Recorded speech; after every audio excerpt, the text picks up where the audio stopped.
ሰላም ጤና ይስጥልን ክቡራትና ክቡራን ተመልካቾቻችን የአክብሮት ሰላምታችንን ከወዲሁ ያቀርብን ከናሁ ቴሌቪዥን ዘወትር በዚህ ሰዓት ወደ እናንተ የሚደርሰው ዕለታዊው የስፖርት የመረጃ ሰዓታችንን ከዚህ ሰዓት ጀምረን ወደ እናንተ እናደርሳለን። ለዛሬ ለተረቡዕ ሰኔ 4 2017 ዓ.ም የተለያዩ መረጃዎችን አሰናድተንላችኋል። የሀገር ቤት ስፖርታዊ መረጃዎችን ቀዳሚ እናድርግ። የሀገር ቤት ስፖርታዊ መረጃዎችን ቀዳሚ ስናደርግ የኢትዮጵያ ፕሪሚየር ሊግ ነው የሚሆነው።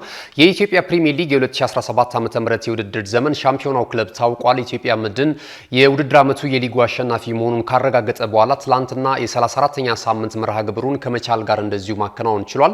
ትላንት በነበረው እንቅስቃሴም 2-0 በሆነ ውጤት የአሰልጣኝ ገብረመድህን ኃይሌው ሻምፒዮናው ክለብ እንደዚሁ ማሸነፍ ችሏል። ከጨዋታው መጀመር አስቀድሞ ሁለቱ ቡድኖች ወደ ሜዳ ሲገቡ በተለይ በመቻል እግር ኳስ ክለብ ውስጥ ለሻምፒዮናው ክለብ ኢትዮጵያ መድን አቀባበል አድርጓል። በሌሎች ዓለማቶች እንደምናየው በሌሎች ትልልቅ ሊጎች ላይ እንደምንመለከተው እንግዲህ ጋርድ ኦፍ ኦነር ወይም ደግሞ የሻምፒዮና ከሆነ በኋላ ክለቦች ጨዋታቸውን ሲያደርጉ የሚያደርጉት ስነ ስርዓት ነውና ይህንን አይነት እንቅስቃሴ ተመልክተናል። በጣም አስደሳች ነው። ይሄ በስፖርታዊ ጨዋነት ነውና ከተቃራኒ ክለብ የእንኳን ደስ አላችሁ መልእክት ጋር የተያያዘ ነውና ይህን አይነት ድባብ እንግዲህ በአዳማ ሳይንስና ቴክኖሎጂ ዩኒቨርሲቲ ስቴዲየም ትላንት በነበረው የመቻልና የኢትዮጵያ መድን ጨዋታ ላይ እንደዚሁ ተመልክተናል ማለት ነው። ጨዋታውን እንግዲህ 2-0 በሆነ ውጤት መቻል ሲያሸንፍ ሁለቱን የአሸናፊነት ግቦች ከመረብ ያሳረፉት ተጫዋቾች ደግሞ 42ኛው ደቂቃ ላይ ወገኔ ገዛኸኝ፣ 68ኛው ደቂቃ ላይ ደግሞ አላን ካይዋ እንደዚሁ ከመረብ ማሳረፍ ችሏል። ሌላ የተደረገ ጨዋታ ነበረ። ይህ ጨዋታ ነበር የበለጠ ትኩረት የሳበው ምክንያቱም ላለመውረድ በሚደረገው እንቅስቃሴ ላይ ሁለቱ ቡድኖች ከፍተኛ ጥረት እያደረጉ የሚገኙ ናቸው። የሰሜን ኢትዮጵያ ተወካዩ ክለብ ፋሲል ከተማ ከኢትዮ ኤሌክትሪክ ጋር ያደረጉት ጨዋታ በፋሲል ከተማ 1-0 አሸናፊነት ተጠናቋል። በዚህ ጨዋታ ላይ ለአጼዎቹ የአሸናፊነቱን ወሳኝ ግብ ከመረብ ማሳረፍ የቻለው 85ኛው ደቂቃ ላይ በረከት ግዛው ነው። እንግዲህ የፋሲል ከነማ ትላንት ድል ማድረጉን ተከትሎ በውድድር ዓመቱ የሰበሰባቸውን ነጥቦች እንደዚሁ ወደ 41 ከፍ በማድረግ ከወራጅ ቀጠናው ስፍራ ወጥቶ ለጊዜውም ቢሆን 10ኛ ደረጃ ላይ ተቀምጧል ማለት ነውና ትላንት አጼዎቹ ያሳኩት ውጤት እጅግ በጣም ወሳኝ ነው። በቀጣይም ግን ቀሪ ሁለት መርሃ ግብራቸውን ማሸነፍ ይጠበቅባቸዋል ማለት ነው። እንደዚሁ ኢትዮ ኤሌክትሪክ ወደ አጣብቂኝ ውስጥ ገብቷል። አሁን ላይ 14ኛ ደረጃ ላይ ነው የተቀመጠው በ38 ነጥቦች መቀሌ 71 እንደርታ ጋር ያላቸውን የነጥብ ሁኔታ እኩል ቢሆንም ነገር ግን በግብ ክፍያ የተሻለ ስለሆነ ኢትዮ ኤሌክትሪክ 14ኛ ደረጃ ላይ ሊቀመጥ ችሏል ማለት ነው። የኢትዮጵያ ፕሪሚየር ሊግ የ34ኛ ሳምንት መርሃ ግብር ጨዋታዎች የመጨረሻ መርሃ ግብሮች በነገው ዕለት ነው የሚደረጉ። ዛሬ ጨዋታዎች አይኖሩም። ነገ ሲዳማ ቡና ከድሬዳዋ ከተማ ቀን 9 ሰዓት ላይ፣ ወላይታ ዲቻ ከባህር ዳር ከተማ ደግሞ አመሻሽ 12 ሰዓት ላይ ጨዋታቸውን የሚያከናውኑ ይሆናል። የሊጉን የደረጃ ሰንጠረዥ እንግዲህ 67 ነጥቦችን የሰበሰበው ኢትዮጵያ መድን በቀዳሚነት ሻምፒዮና መሆኑን ከወዲሁ አረጋግጧል። 30 ንጹህ የግብ ክፍያም እንደዚሁ ይዟል። ኢትዮጵያ ቡና ደግሞ 56 ነጥቦችን ይዞ በሁለተኛ ደረጃ ላይ ነው የሚገኘው ማለት ነው። ላለመውረድ በሚደረገው እንቅስቃሴ ላይ ብዙ ትኩረቶችን እየሳበ የሚገኘው የክለቦች ትንቅንቅ ነው። ወልዋሎና ሱልሽረ አስቀድመው መውረዳቸውን አረጋግጧል። ተጨማሪ ሁለት ክለቦች ከኢትዮጵያ ፕሪሚየር ሊግ የሚወርዱ ነው የሚሆነው። መቀሌ፣ አዳማ፣ ፋሲል ከተማ፣ ኢትዮ ኤሌክትሪክ፣ ድሬዳዋ ከተማ እንደዚሁ ኢትዮጵያ ንግድ ባንክን ጨምሮ ሌሎችም ቡድኖች እንደዚሁ በወራጅ ቀጠናው ስፍራ አፋፍ ላይ ተቀምጧል ማለት ነው። የከፍተኛ ጎል አስቆጣሪነቱን ትራክ እንደዚሁ እየመራ የሚገኘው የሐዋሳ ከተማው የፊት መስመር አጥቂ ሃሊ ሱሌማን ነው። 19 ግቦች አሉት። ከዛ ባለፈ ደግሞ ጌታነህ ከበደ ከፋሲል ከተማ እግር ኳስ ክለብ፣ አህመድ ሁሴን ከአርባ ምንጭ ከተማ እንደዚሁ ሽመልስ በቀለ ደግሞ በተመሳሳይ ከመቻል እግር ኳስ ክለብ ተከታዩን ደረጃ ይዘውታል ማለት ነው። የኢትዮጵያ ፕሪሚየር ሊግ የ34ኛ ሳምንት መርሃ ግብር ጨዋታዎች በነገው ዕለት የሚጠናቀቁ ነው የሚሆነው። የሀገር ቤት ስፖርታዊ መረጃዎቻችንን እዚህ ላይ ገታ እናደርጋለን። ካፍታ ቆይታ በኋላ ስንመጣ በቀጥታ ወደ ባህር ማዶ ስፖርታዊ ጉዳዮቻችን የምናመራ ይሆናል። ይህ ናሁ ቴሌቪዥን ነው። ስፖርታዊ መረጃዎቻችንን እየተከታተላችሁ እስከ መጨረሻው ድረስ ከኛ ጋር እንድትዘልቁ አሁንም በአክብሮት እንጋብዛለን። እንመለሳለን። ካሽጎ በየትኛውም ዓለም ሆነው በማንኛውም ሰዓት ለወገኑ የሚደርሱበት ፈጣን የገንዘብ መላኪያ ተከፈተሎ። ማስተርና ቪዛ ካርዶን በመጠቀም ከ5 እስከ 20 ዶላር የሚልኩበት አዲስ የገንዘብ መላኪያ መንገድ። ካሽጎን ለየት የሚያደርገው የትኛውም የገንዘብ ዝውውር በፍጥነት አገልግሎት ከመስጠቱም ባሻገር ለማንኛውም አገልግሎት ምንም አይነት ክፍያ አለመጠየቁ ነው። በሀገራችን ታሪክ ገንዘብን ከውጪ ወደ ሀገር ቤት በማስተላለፍ በመተግበሪያ መልክ አገልግሎት መስጠት የጀመረው የመጀመሪያው ሀገር በቀል የገንዘብ መላኪያ ዘዴ ካሽጎ ከ4500 በላይ ባሉ የባንክ ቅርንጫፎች አገልግሎት እየሰጠ ይገኛል።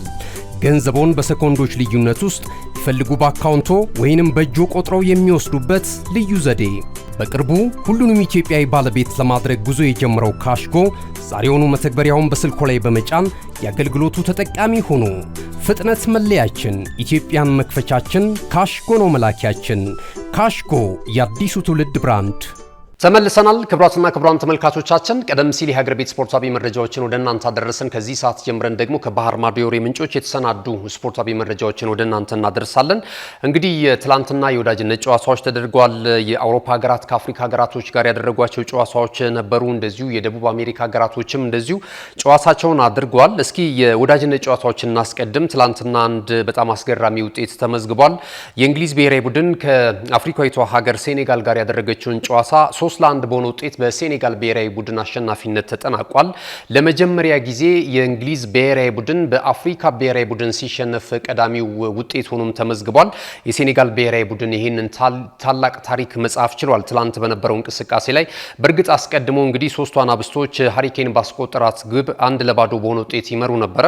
ከዛ በኋላ ግን ኢስማኤል ሳር እንደዚሁ ሀቢብ ዲያራና ቼኪ ሳባላ ባስቆጠሯቸው ጎሎች እንደዚሁ ሴኔጋሎች 3-1 በሆነ ውጤት ከመምራት ተነስተው ጨዋታውን ማሸነፍ ችለዋል ማለት ነው። አሰልጣኝ ቶማስ ቱኸል እንግዲህ የሶስቱ አናብስት አሰልጣኝ መሆናቸው ይታወቃል። ብሔራዊ ቡድኑን ከተረከቡ በኋላ አራተኛ ጨዋታቸውን ነው ያከናወኑት።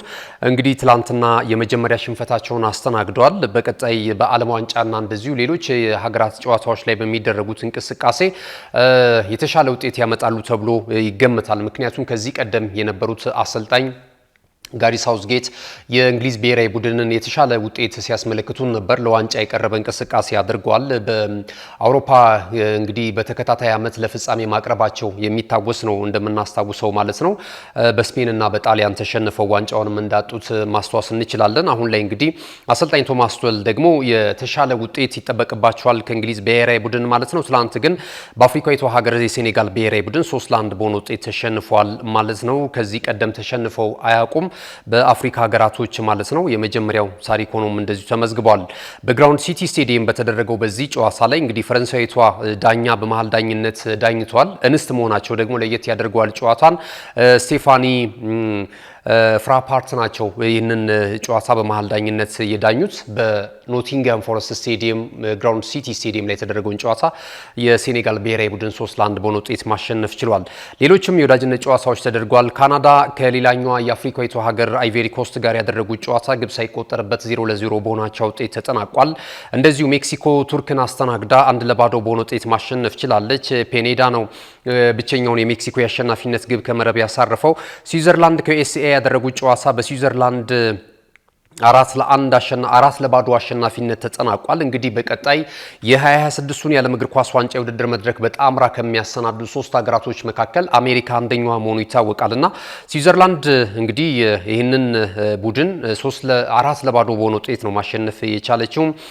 ኒዲዲ 13ኛው ደቂቃ ላይ ጎል አስቆጥሮ ቀዳሚ አድርጓቸዋል። እንደዚሁም ደግሞ አይቤቸር 23ኛው ደቂቃ ላይ፣ ኤምቦሎ 33ኛው ደቂቃ ላይ፣ ማንዛቢ እንደዚሁ 36ኛው ደቂቃ ላይ ከረፍት በፊት ነው አራቱም ግቦች የስዊዘርላንድ ብሔራዊ ቡድን ማስቆጠር የቻለው ማለት ነው። ዩኤስኤ እንግዲህ በእንደዚህ አይነት ውጤት ነው አሰልጣኝ ሞሪሲዮ ፖቼቲኖ ብሔራዊ ቡድን እየሄደ የሚገኘው ማለት ነው። የደቡብ አሜሪካ ሀገራትም እንደዚህ ጨዋታቸውን አድርገዋል። ለ2026 የዓለም እግር ኳስ ዋንጫ የውድድር መድረክ ለመብቃት ዛሬ ንጋት ላይ ፍጻሜያቸውን ያደረጉ ጨዋታዎች ናቸው። የብራዚል ብሔራዊ ቡድን ከፓራጓይ ጋር ያደረገው ጨዋታ በጣም ወሳኝ ነበረ ለብራዚል ብሔራዊ ቡድን በተለይ ማለት ነው። ካርሎ አንቸሎቲ ሁለተኛ በዚህ በብራዚል ብሔራዊ ቡድን ጨዋታቸውን ነው ያከናወኑት። ከዚህ ቀደም ከኢኳዶር ጋር ያደረጉትን የመጀመሪያ ጨዋታቸውን አንዳቻ በሆነ ውጤት ማጠናቀቃቸው የሚታወስ ነው። ትላንት ደግሞ የተደረገውን ወይም ዛሬ ሌሊት የተደረገውን ጨዋታ ደግሞ እንደዚሁ የብራዚል ብሔራዊ ቡድን 1-0 በሆነ ውጤት በማሸነፍ የ2026ቱን የዓለም እግር ኳስ ዋንጫ የውድድር መድረክ መቀላቀሉን ከወዲሁ አርጀንቲናን ተከትሎ አረጋግጧል ማለት ነው። እንግዲህ ትላንት በነበረው ጨዋታ ላይ 44ኛው ደቂቃ ላይ ነው ቪኒ ጁኒየር የብራዚል ብሔራዊ ቡድንን የአሸናፊነት ግብ ከመረብ ማሳረፍ የቻለው ማለት ነው። ሌሎች ጨዋታዎች ተደርጓል። ይህንንም ተከትሎ እንግዲህ 25 ነጥቦችን በመያዝ አርጀንቲናን ተከትላ በሁሉም እስካሁን ድረስ ከ1930 ጀምሮ በተደረጉ የዓለም እግር ኳስ ዋንጫ የውድድር መድረክ ተሳትፏ ሳይቋረጥ እያከናወነች ነው የምትገኘው የብራዚል ብሔራዊ ቡድን ማለት ነውና ይህም እንግዲህ ካርሎ አንቸሎቲ ይህንን ማስቀጠል የቻሉበትን ውጤት ትላንትና ማስመዝገብ ችለዋል። ሌሎች ጨዋታዎች ተደርጓል። ኢኳዶር እንደዚሁ ጨዋታውን አድርጋ ነበረ። የመጀመሪያ ድላቸው እንደዚሁ አሳክቷል። አርጀንቲና ከኮሎምቢያ ጋር ያደረጉ ጨዋታ አንዳቻ በሆነ ውጤት ተጠናቋል። ለአርጀንቲና እንደዚሁ አልማዳ 81ኛው ደቂቃ ላይ፣ ለኮሎምቢያ ደግሞ የሊቨርፑሉ የፊት መስመር አጥቂ ሉዊስ ዲያዝ እንደዚሁ 24ኛው ደቂቃ ላይ ጎል አስቆጥሮ የሁለቱ ብሔራዊ ቡድኖች ጨዋታ አንዳቻ በሆነ ውጤት ተጠናቋል።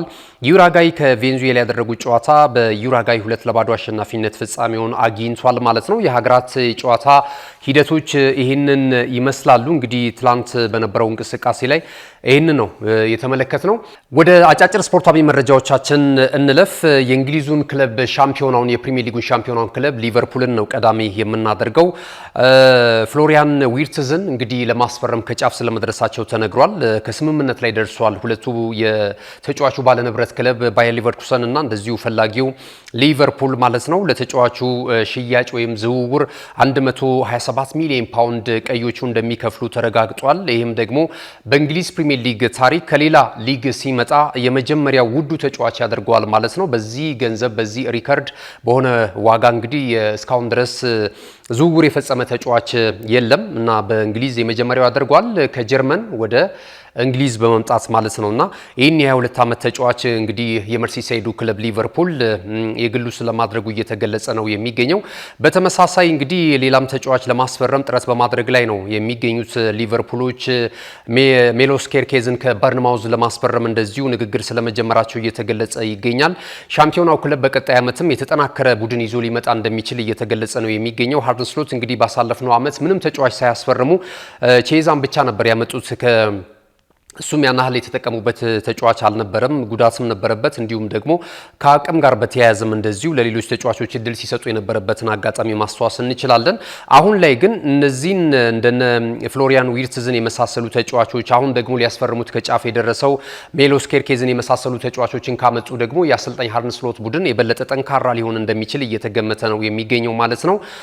አምና እንግዲህ ዋንጫዎችን ሳያሳካ የቀረበትን አጋጣሚ እናስታውሳለን። ብዙ ዋንጫዎችን ያነሳል ተብሎ ነበር። ነገር ግን በስተመጨረሻ የእንግሊዝ ፕሪሚየር ሊግ አሸናፊም እንደነበር አይዘነጋም ማለት ነው። ሌሎችን ዝውውሮች እንመልከት። ማንቸስተር ሲቲ ተጫዋቾችን እያስፈረመ ነው የሚገኘው። ሶስተኛ ተጫዋቹን አስፈርሟል። ከዚህ ቀደም እንግዲህ የቼልሲውን ግብ ጠባቂ እንደዚሁ ማስፈረሙን እናስታውሳለን። ከዛ ባለፈ ደግሞ እንደዚሁ ሃይቲን ኑዋኔሪን እንደዚሁ ከወልቨርሃምፕተን ወንደረርስ ማስፈረሙም የሚታወስ ነው። ትላንት ደግሞ የተጠናቀቀ አንድ ዝውውር አለው ይፋ አድርጓል። እንደዚሁ ሪያን ቼርኪን ከሊዮን ማስፈረም ችሏል ማለት ነው። 40 ሚሊዮን ዩሮ በማውጣት ለዚህ ተጫዋች ዝውውር ማለት ነውና ሲቲዎችም የተሻለ ነገር ከጥር የተጫዋቾች የዝውውር መስኮት ከተከፈተበት ጊዜ አንስተው በክረምቱም እንደዚሁ በስፋት እየተሳተፉ ይገኛሉና ማንቸስተር ሲቲ ምናልባት ያለፈው ዓመት ውጤቱ በጣም አስቆጭቶታል። እንግዲህ የኳታሮቹን ባለሀብቶችም እጃቸውን እንግዲህ እንዲፈታ አድርጎ በዝውውሩ ላይ በጣም የላቀ እንቅስቃሴ በማድረግ ላይ ነው የሚገኙት። ጠንካራ የእንግሊዝ ፕሪሚየር ሊግ የ2025/26 ዘመን ሊሆን እንደሚችል እየተገመተ ነው የሚገኙት። እንግዲህ የሚቀሩትና አርሰናል ናቸው፣ እንደነ ማንቸስተር ዩናይትድ ያሉ ቡድኖች ናቸው። ቼልሲም በጥሩ ሁኔታ ዝውውሮችን እየፈጸመ ነው የሚገኘው ማለት ነው። ሌላ እንግዲህ ዝውውርን ስንመለከት ስፔናዊን ተከላካይ ዲያን ወይሰንን እናገኛለን። ሪያል ማድሪድ የዚህን ተጫዋች ፊርማ አግኝቷል። የተከላካይ ስፍራ ተጫዋች ነው። ትላንትና እንግዲህ በሎስ ብላንኮቹ ትልቅ አቀባበል አድርገውለታል በሳንቲያጎ በርናሞ። እንዲሁም የክለቡ ፕሬዚደንት ፍሎሬንቲኖ ፔሬዝም እንኳን ደህና መጣ ንግግር አድርገውለታል። ይህንን ታዳጊ ተጫዋች በማግኘታችን እድለኛ ነን። ወደፊት እንግዲህ ትልልቅ ተጫዋቾችን የለበሱትን ማሊያ ለብሶ ከክለቡና ከቡድን አጋሮቹ ጋር ትልቅ ውጤት እንደሚያመጣ ተስፋ እናደርጋለን ብሏል። ተጫዋቹን በአንጻሩ እዚህ በመገኘት እጅግ በጣም ደስተኛ ነኝ፣ ወደፊትም ትልልቅ ስራዎችን እንሰራለን የሚል ትልልቅ ዋንጫዎችንም ለማምጣት ከጓደኞቼ ጋር እንሰራለን የሚል እንደዚሁ ሀሳቡን ሰጥቷል ማለት ነው። አርሰናልን የተመለከተውን መረጃ እንመልከት። ዙቢሜንዲን እንግዲህ ለማስፈረም ከጫፍ ስለመድረሱ ተነግሯል። በአጠቃላይ ስምምነት ላይ ደርሷል ተብሏል። ሪያል ማድሪድ በዚህ ዝውውር ላይ ገብቶበት ነበር። ነገር ግን በተለይ የስፖርቲንግ ዳይሬክተሩ አንድሬ ቤርታ ይህንን ጉዳይ በመቋጨቱ ሂደት የላቀውን ሚና እንደተወጡ እየተገለጸ ነው የሚገኘው። ዙቢሜንዲን በማሳመን እንግዲህ ወደ ኤሚሬትስ መዳረሻው እንደሆነ አሁን በእርግጠኝነት መናገር ይቻላል። አንዳንድ እንግዲህ ሜዲካል ምርመራና አንዳንድ የወረቀት ተያያዥ ጉዳዮች ነው እንጂ በሁለቱም ቡድኖች መካከል እንዲሁም በተጫዋቹ በኩል ወደ ኤሚሬትስ ለመምጣት ፈቃደኛ ነው ተብሏል ማለት ነውና ብዙ ደጋፊዎችን ስጋት ላይ የጣለ የዝውውር ሁኔታ እንደነበረ ማስተዋወስ እንችላለን። አሁን ላይ ግን ማርቲን ዙቢሜንዲ መዳረሻው አርሰናል እንደሆነ ተረጋግጧል ማለት ነው።